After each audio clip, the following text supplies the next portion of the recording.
when Melania Trump filed a defamation lawsuit against Congresswoman Jasmine Crockett. No one expected it to explode into a national spectacle. That changed in seconds when one witness exposed the truth, sending shockwaves through Washington. The headline said it all. First Lady Melania Trump sues Congresswoman Jasmine Crockett. It wasn't gossip or speculation. It was a real court filing with Melania's name on it. For many, the question wasn't whether this would cause a storm, but how massive it would be. Melania, usually quiet in political fights, was now pulling a rising Democratic figure into court. That alone guaranteed flashing cameras, packed news cycles, and endless debates. What stunned people most, though, was that this battle wasn't about policy or power. It was about words. Crockett's pointed remarks, Melania's lawyers argued, crossed into defamation. In today's world, where every sentence can be clipped, shared, and replayed, the risks couldn't be higher. The trial kicked off in Dallas on a sweltering morning. The heat didn't stop crowds. Protesters waved handmade signs while Trump supporters draped themselves in flags. Reporters leaned over barricades, tossing questions at anyone in a suit. A local woman, coffee in hand, whispered to a friend, "This feels bigger than a trial. It feels like history." Inside, tension filled the courtroom. Benches were packed with journalists, legal experts, and curious onlookers. At the front sat two women from vastly different worlds: Melania, polished and restrained, and Crockett, fiery and fearless. When the clerk called the case, every head turned. This wasn't just another lawsuit. It was a clash of legacies. To see why it mattered, you had to know who Jasmine Crockett was. A freshman congresswoman from Texas, she built her reputation on bold statements, tough questioning, and championing overlooked communities. She didn't tiptoe around controversy. She charged through it. That unapologetic style brought her attention and put her on a collision course with someone as private as Melania Trump. Taking on Melania Trump in court was a bold move, but lawsuits are never straightforward. Melania's lawyers argued that Jasmine Crockett's remarks went beyond political jabs. They claimed she hinted at shady financial dealings tied to Melania, serious enough to trigger this showdown. To Trump's supporters, the case was about protecting dignity. To Crockett's backers, it looked like an attempt to silence a voice that had shaken the White House. From the moment the lawyers walked in, cameras flashed and pens scratched across. Notepads. Every detail mattered. Melania's dress, Crockett's expression, even the way each woman sat. This wasn't only about legal arguments, it was about image, perception, and control. Crockett leaned toward her lawyer with a quick whisper. Melania sat still, face unreadable, gripping a pen tightly against her folder. They couldn't have been more different. Melania, cautious and reserved, spoke only when necessary. Crockett, bold and unapologetic, carried herself as if daring anyone to quiet her. Within minutes, it was clear this trial would change both women. Win or lose. Reputations would be tested, secrets hinted at, and the country would be watching every spark. Outside, the chants grew louder. Some called Crockett reckless, others praised her bravery. Police lined the courthouse steps to keep order as tension buzzed through the air. Inside, though, silence pressed heavier than the noise outside. Everyone felt it. This wasn't just about a lawsuit. It was about truth versus perception, courage versus control, and the risks of turning words into weapons in a courtroom. Before the first arguments even began, people were already asking, who would walk away stronger, and who would leave with their legacy in pieces? To understand why this case lit such a fire, you have to know Jasmine Crockett's story beyond the headlines. Long before Congress, she earned her reputation in Dallas courtrooms defending people without money or influence. She was the lawyer who answered late-night calls from mothers whose sons had been arrested, or fathers terrified of losing their jobs over small mistakes. To those communities, Jasmine wasn't just a lawyer, she was someone who cared enough to fight. She never backed down from tough cases, remembered Andre Phillips, a local activist who worked with her years ago. She wasn't afraid of judges, prosecutors, or anybody else. She believed in looking you in the eye and telling the truth, even when it hurt. That blunt honesty, sharp, unfiltered, and fearless, propelled her from local politics to Washington. She didn't soften her words to make people comfortable. She sharpened them to make an impact. When Jasmine Crockett won her congressional seat, many assumed she'd eventually tone things down and play the Washington game. She didn't. If anything, her voice grew louder, on the House floor, in press interviews, and on social media. She became known for pushing back whenever someone tried to dismiss her. For her, it wasn't just about speaking for herself, but for everyone who felt unheard in politics. That refusal to follow the usual script made her a lightning rod. Lobbyists didn't trust her. Seasoned politicians rolled their eyes, and conservative media painted her as reckless. Progressives, on the other hand, embraced her as something fresh. Through it all, Crockett carried on as if none of it fazed her. So when she made comments about Melania Trump's role in certain Trump-era dealings, people weren't surprised by her bluntness, but they were stunned by Melania's response. Instead of brushing it off, Melania sued. That left reporters asking the obvious, why her? Why Jasmine? Out of all the critics the Trumps had faced, why single out a relatively new congresswoman with no major committee power or presidential ambitions? The answer seemed to lie in what made Jasmine different: her fearlessness. She couldn't be threatened into silence. Lawsuits only fueled her. And for someone like Melania, who built her image on elegance, control, and distance from conflict, that defiance was dangerous. The contrast couldn't have been sharper. On one side was Crockett, raw, blunt, and unfiltered.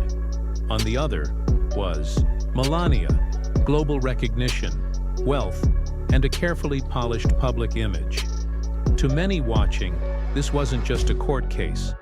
It was two Americas colliding. When the lawsuit dropped, Jasmine didn't shrink. Standing outside her Dallas office, she told reporters, "If speaking the truth about power lands me in court, then that's exactly where I belong. I don't run, I don't hide." Networks replayed those words non-stop. Supporters hailed her courage. Critics called it arrogance. But everyone agreed on one thing: Jasmine Crockett wasn't afraid. That fearlessness was her strength, but also her gamble. To her team, the toll was obvious. Late nights buried in legal briefs, Jasmine sometimes admitted the pressure. "They want to break me," she told an aide. "But if I bend now, I'll never stand again." For her, the trial wasn't just about reputation, it was survival. If she lost, she risked being branded reckless forever. If she won, she'd prove that even the most powerful couldn't silence her. Still, one question lingered. Why did Melania take this risk at all? For years, she had built her role as First Lady on silence. While her husband dominated headlines, she stayed in the background, choosing her words carefully and controlling her image. That's why her decision to sue a sitting congresswoman was so shocking.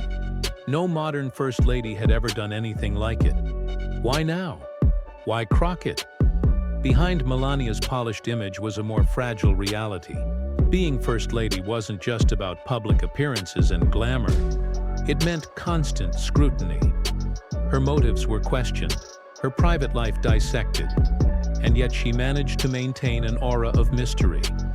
That balance was delicate, and Crockett's words had struck deeper than most realized. Crockett's remarks struck directly at Melania's carefully built image. According to her legal team, the Congresswoman's words weren't just political jabs. They hinted at secret dealings that could permanently stain Melania's reputation.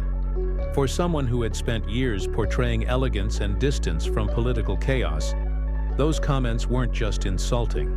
They were dangerous. "She's not protecting her husband here," a CBS analyst explained. "She's protecting herself, her dignity and identity." Inside the East Wing, advisors debated the lawsuit for weeks. some warned it would only amplify Crockett, turning her into a champion against power. Others argued silence would look weak. In the end, Melania decided for herself. "I will not let lies stand," she reportedly told an aide, her voice sharper than usual. Filing the lawsuit was risky. It exposed her to depositions, cross-examinations, and reporters digging into her past, things she had worked hard to avoid. But Melania wasn't acting impulsively.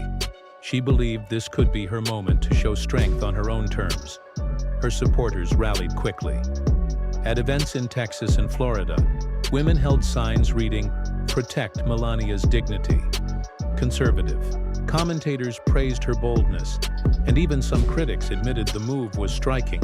But as one strategist noted on MSNBC, "You've just handed Jasmine Crockett a microphone. This guarantees her airtime every single day." Melania wasn't new to risk. She had weathered scandals before, staying composed when others might have cracked. She trusted her legal team to contain Crockett. But lawsuits have a way of slipping out of control. Judges make the calls, witnesses reveal more than expected, and journalists dig in places you'd rather they didn't. By suing, Melania wasn't just defending her image. She was gambling with it. In court, her attorneys struck a calm, deliberate tone, describing Crockett's remarks as reckless slander that blurred truth and fiction. They pointed to her fiery style, her history of cutting words. "This is not about politics," the lead lawyer insisted. "It is about accountability. It is about protecting the integrity of the First Lady of the United States." Melania stayed, mostly silent, her face unreadable. Now and then she scribbled notes and passed them to her lawyer, her demeanor described as icy calm amid the courtroom buzz. For a moment it seemed her case was holding strong. The arguments clear, the legal footing solid. But defamation cases hinge on proof. Proof needs evidence, testimony, and context.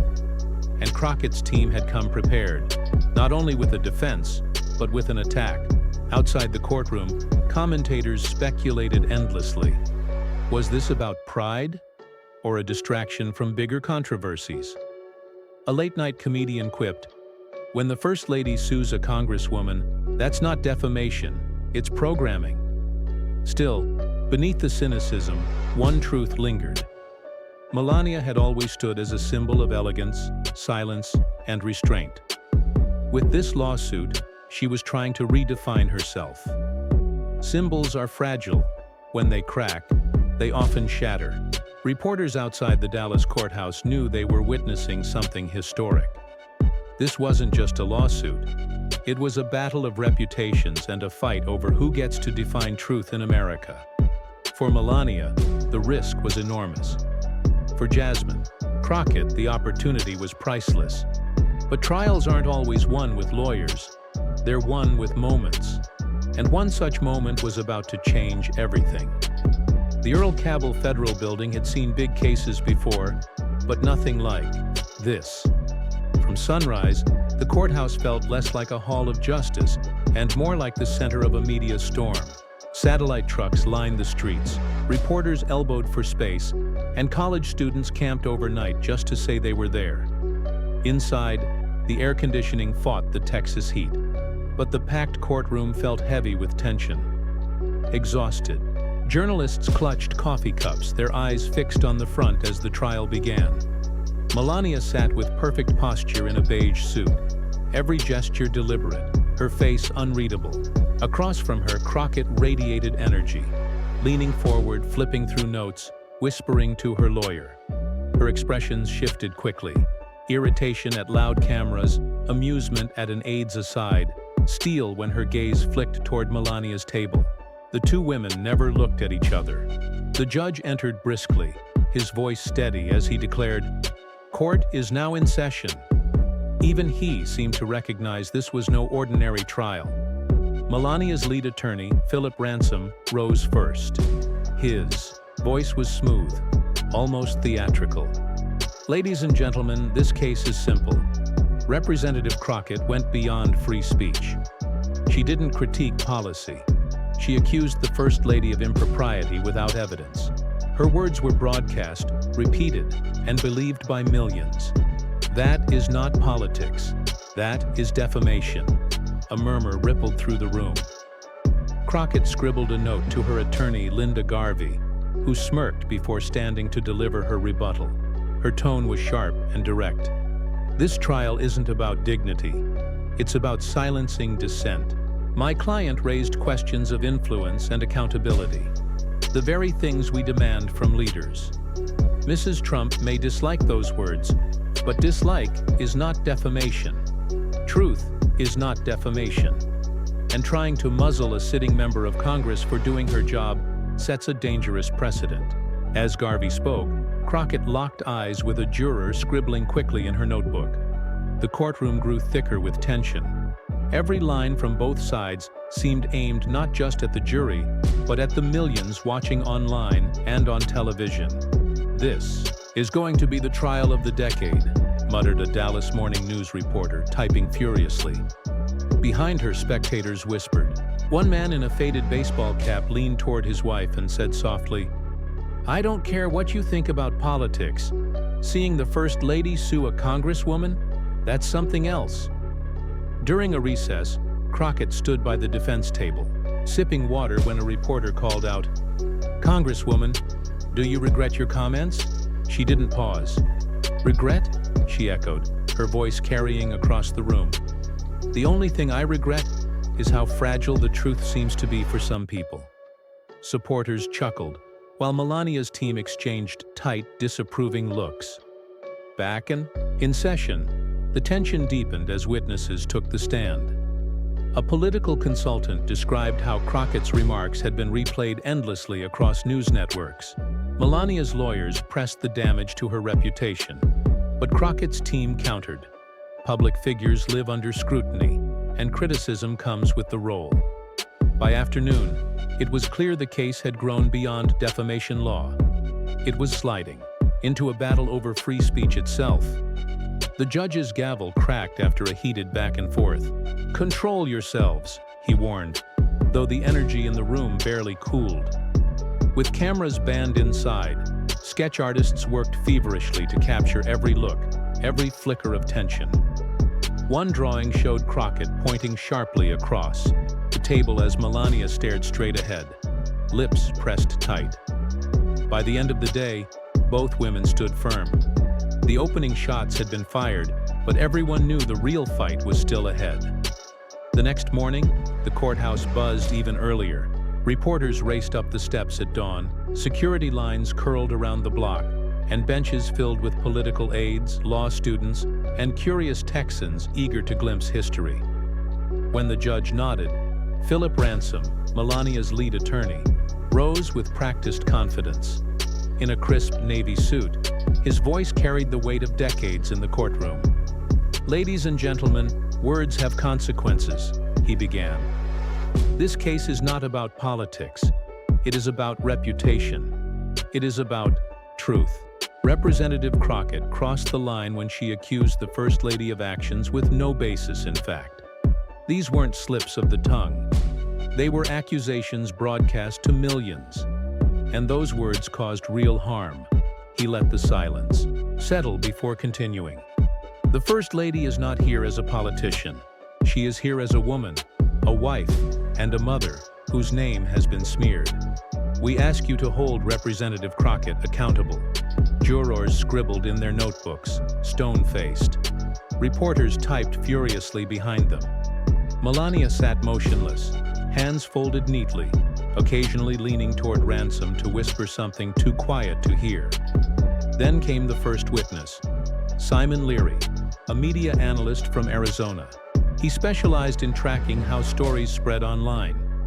Pulling up charts and graphs, he explained how Crockett's comments had been clipped, shared, and replayed thousands of times. "These statements didn't stay in Washington," Leary testified. "They spread nationwide, becoming part of the news cycle. Each repetition magnified the damage to the First Lady's image." Ransom leaned forward. "In your professional opinion, did Representative Crockett's statements influence how Americans saw the First Lady?" "Yes," Leary replied firmly.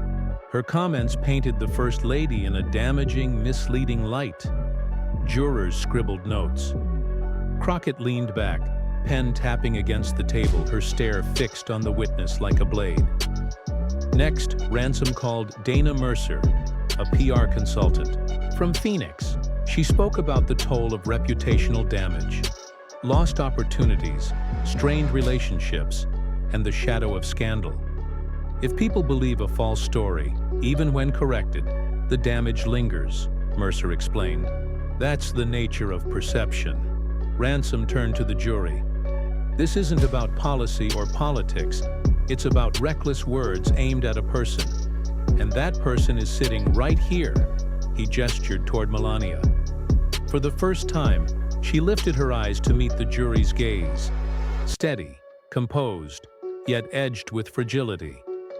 But momentum shifted when Crockett's attorney, Linda Garvey, rose for cross-examination. "Mr. Leary," she began smoothly, "you testified that Representative Crockett's words spread nationwide, correct?" "Yes."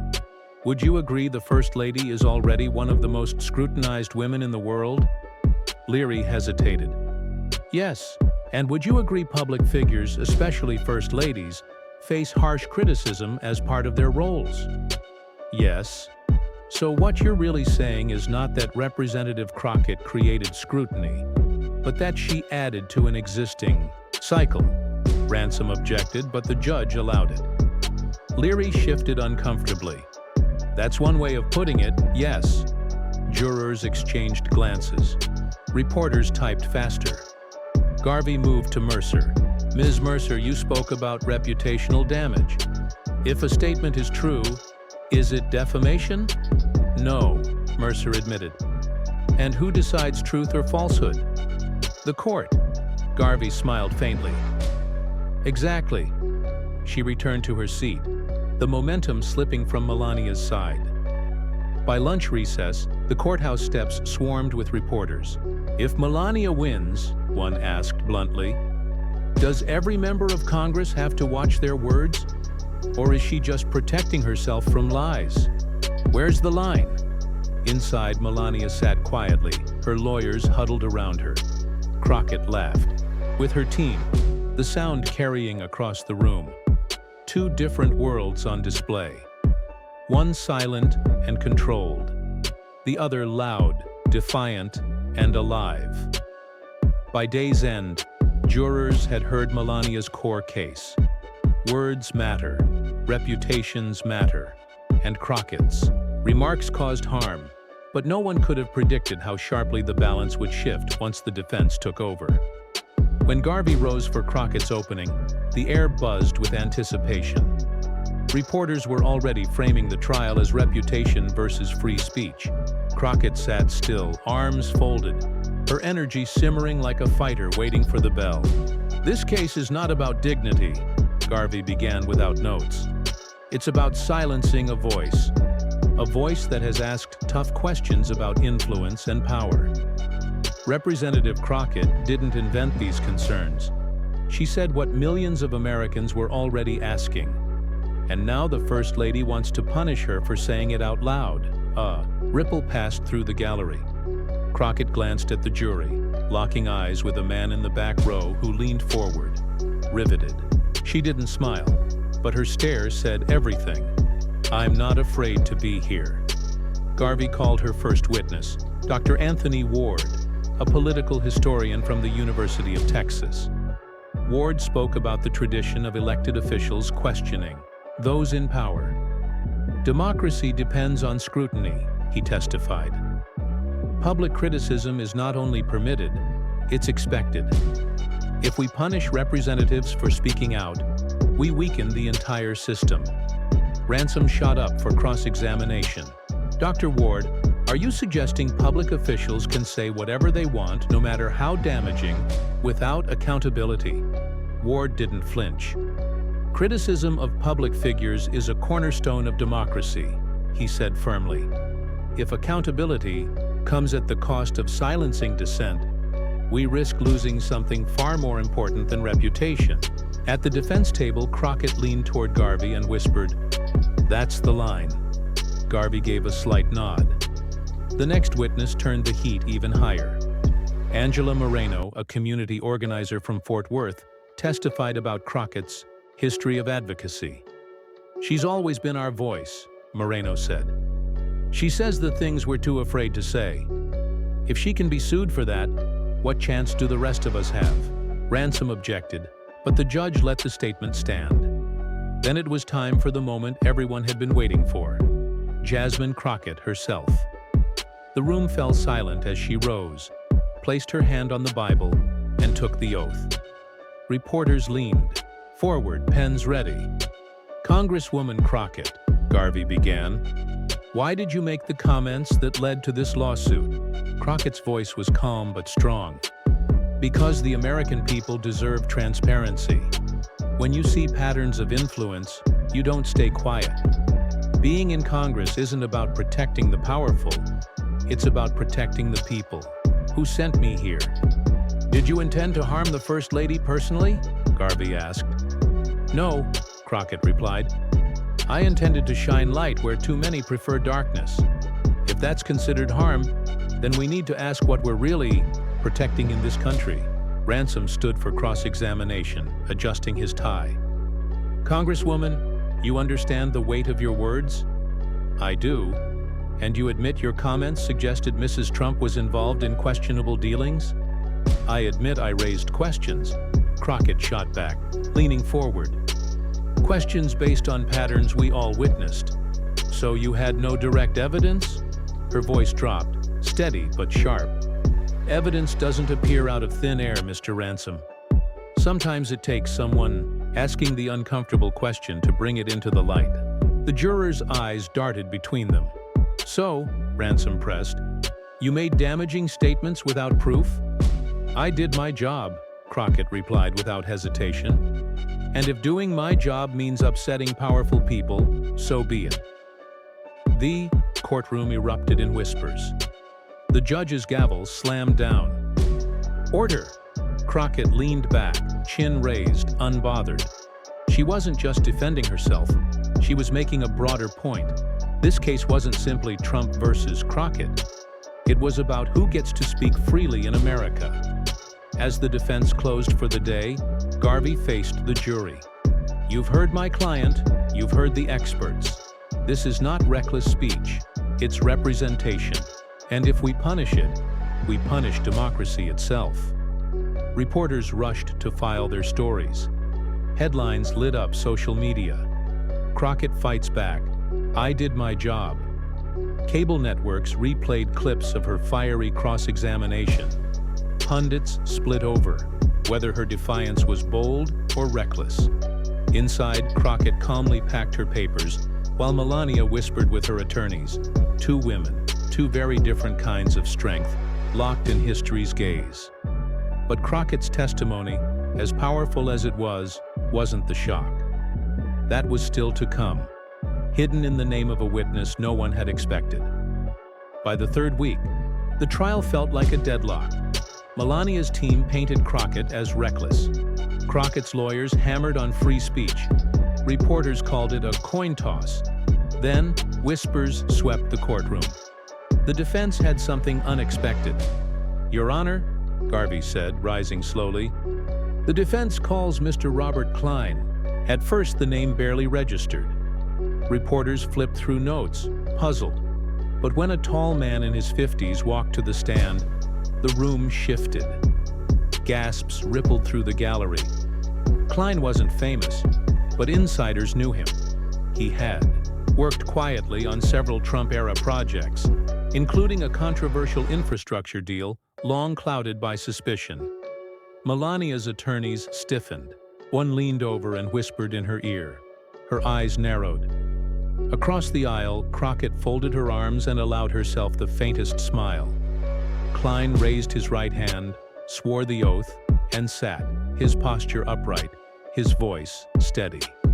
"Mr. Klein," Garvey began, "could you tell the court your role during the previous administration?" "I was a senior advisor involved in project negotiations," he said. Klein's words were calm, but they carried weight. I was involved in international contracts, he explained. And in that role, Garvey asked, did you interact with the First Lady? Melania's attorney shot up. Objection. Relevance. Garvey didn't blink. Your Honor, this goes directly to the credibility of the plaintiff's claims. The judge hesitated, then nodded. Overruled. Proceed. Klein adjusted his tie. Yes. She was present during several closed-door meetings. She didn't just sit quietly. She spoke, she advised, and in some cases, she pushed deals forward. The room froze. A reporter's pen hit the floor with a sharp clatter. Melania's face tightened. To be clear, Garvey pressed, you're saying the First Lady was directly involved in negotiations later hidden from public scrutiny? Yes, Klein said simply. That single word detonated like a bomb. Reporters scrambled for their laptops, fingers flying. Gasps rippled through the gallery. Even jurors glanced at one another, pens racing across notebooks. Melania's lawyer leapt up again. Objection! Hearsay! Unfounded! But the damage was done. No matter how many objections or cross-examinations followed, the image of Melania as silent and detached was shattered. Garvey let the silence hang, knowing she didn't need to push further. Klein sat calm, as though unburdening himself after years of silence. The jury will decide how much weight to give this testimony, the judge said, his tone official, though his eyes betrayed the magnitude of what had just unfolded. At the plaintiff's table, Melania whispered quickly to her lawyers, one shaking his head, another glancing nervously toward the jury. Crockett sat back, arms folded, face unreadable, while her aides exchanged triumphant looks. She didn't need to gloat. Klein's words had done the work. When recess was called, chaos erupted. Reporters bolted for the exits, phones to their ears. Get that clip, one shouted. That's the moment, another muttered. Outside, the courthouse steps became a frenzy. A bombshell witness claims Melania Trump was directly involved in secret negotiations, one correspondent said, breathlessly into the camera. If true, this undercuts her entire case. Inside, Melania sat rigid, her composure intact, though a faint tremor shook her hand as she gripped her pen. Across the aisle, Crockett's eyes told the story. Weeks of being called reckless now replaced with vindication. But the fallout of Klein's testimony wouldn't be contained within the courtroom. The real battle was about to erupt outside, where public opinion could turn 9 seconds into something far more devastating. 9 seconds. That's all it took. Mrs. Trump was present during those negotiations. She gave input. She pushed terms forward. That single line struck like a wrecking ball. The image of Melania as apolitical collapsed in an instant. For the public, it felt like betrayal. For Crockett, it was proof she hadn't been reckless. She'd been right. The silence that followed stretched long and heavy until the judge finally cleared his throat. We'll proceed with cross-examination. But even his voice lacked its usual firmness. Ransom rose quickly, trying to regain control. His tone sharpened. Mr. Klein, are you suggesting the First Lady influenced high-level negotiations? Do you have documentation? I have notes from several meetings, Klein replied steadily. Emails as well. Ransom's jaw tightened. And have these been submitted into evidence? They were provided to the defense during discovery. Another thunderclap. Garvey sat calmly, hands folded, while Melania leaned in close to Ransom, whispering urgently. So, Ransom pressed, you're saying the First Lady of the United States, whose role is traditionally ceremonial, was acting as a negotiator? I'm saying she was more than ceremonial, Klein said evenly. She played a role. Whether that role was proper, that's for others to decide. Gasps spread again. One reporter mouthed to another, "This is the story." Melania's expression stayed frozen, but those nearby noticed her hands trembling, the plastic of her pen bending under the pressure of her grip. Across the room, Crockett whispered to Garvey, That's it. That's the moment. Garvey nodded slightly, her eyes never leaving the witness stand. Ransom tried to rattle Klein. You left your position under difficult circumstances, didn't you, Mr. Klein? I resigned because I disagreed with certain practices. Klein replied evenly. And you've criticized the Trump administration publicly since then, correct? I've spoken about issues the public deserves to know. So you have an axe to grind. Klein leaned forward. I have nothing to grind, Mr. Ransom. I came here to tell the truth. What people do with that truth is up to them. The exchange ended there. Nothing Ransom said could erase it. The jurors weren't just hearing words, they were watching tone, posture, conviction. And Klein had given them all three. The judge called for recess, but the room didn't exhale. It erupted. Reporters bolted for the exits, aides whispered into phones, and the courthouse steps turned into chaos. Today's testimony may have changed the entire case, one CNN reporter said live. A former Trump-era advisor has testified under oath that Melania Trump was directly involved in negotiations she has long denied.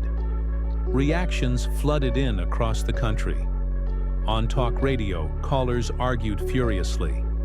Some branded Klein a traitor. Others said Crockett had been right all along. On cable news, split screens showed Crockett striding confidently out of the courthouse, while Melania slipped away with her legal team, sunglasses hiding her expression. At a diner in Tulsa, truckers shook their heads at the coverage. Man, I never thought she was in it like that, one said. His friend shrugged.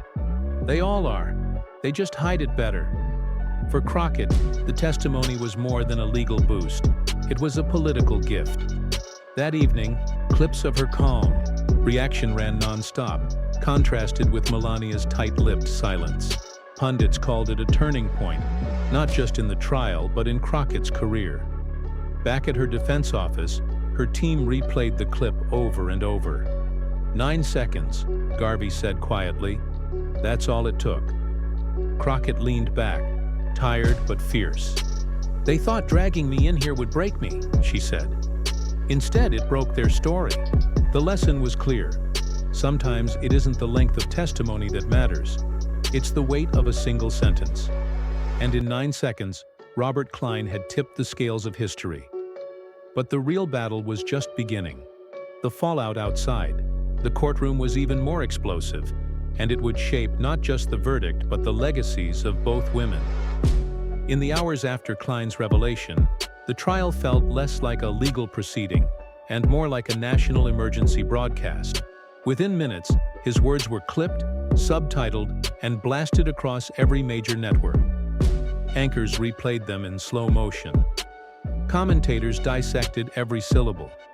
Hashtags tied to the trial trended worldwide. At the Dallas courthouse, pandemonium reigned. Reporters packed the hallways, shouting questions at anyone in a suit. "Do you believe the First Lady lied?" one yelled, as a political analyst ducked into an elevator. Outside, protesters on both sides surged against barricades, their chants louder than ever. Police doubled their presence to keep tempers from exploding. Inside Melania's camp, the mood was grim. In a private conference room, she sat pale but composed. "We need to control this," she said quietly, her voice cold with practiced discipline. Ransom shook his head, sweat beading at his temples. Control is gone.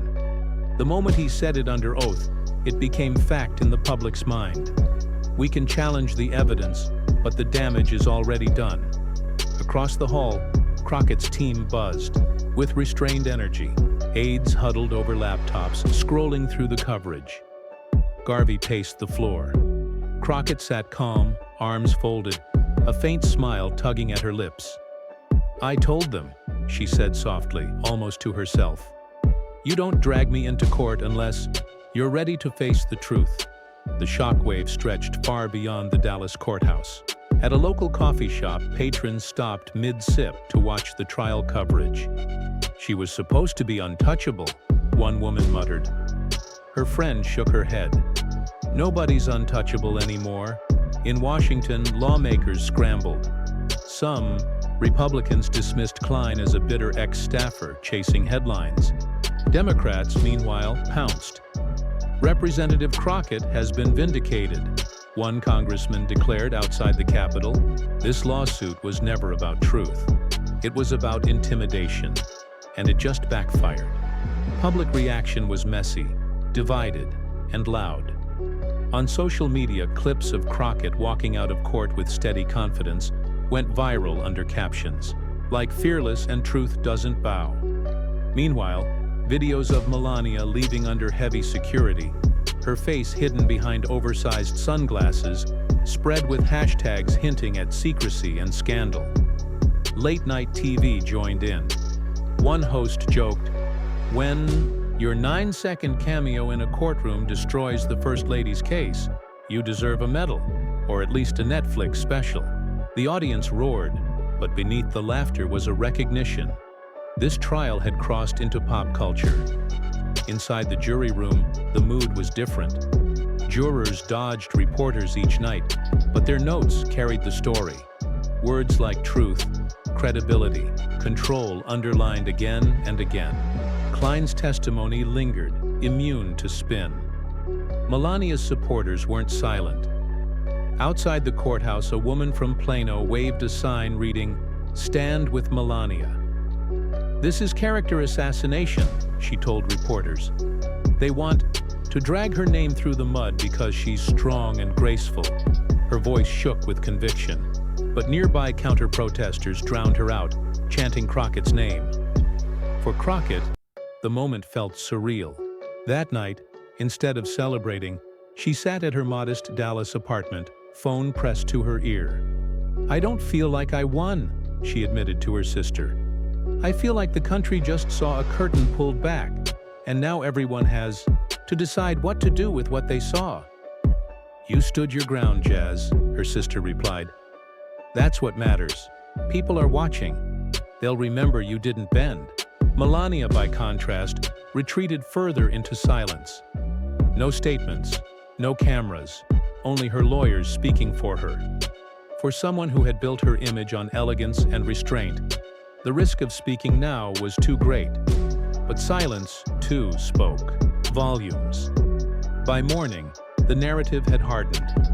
The lawsuit meant to silence Jasmine Crockett had instead amplified her. The trial was no longer just about defamation. It was about truth, perception, and the cost of using the courts as a weapon. As the final week arrived, the courthouse felt less like a hall of law and more like a stage where history was being written line by line. Outside, the chants had faded into conversations. Students debated retirees. Families argued over food truck lunches, all circling the same question.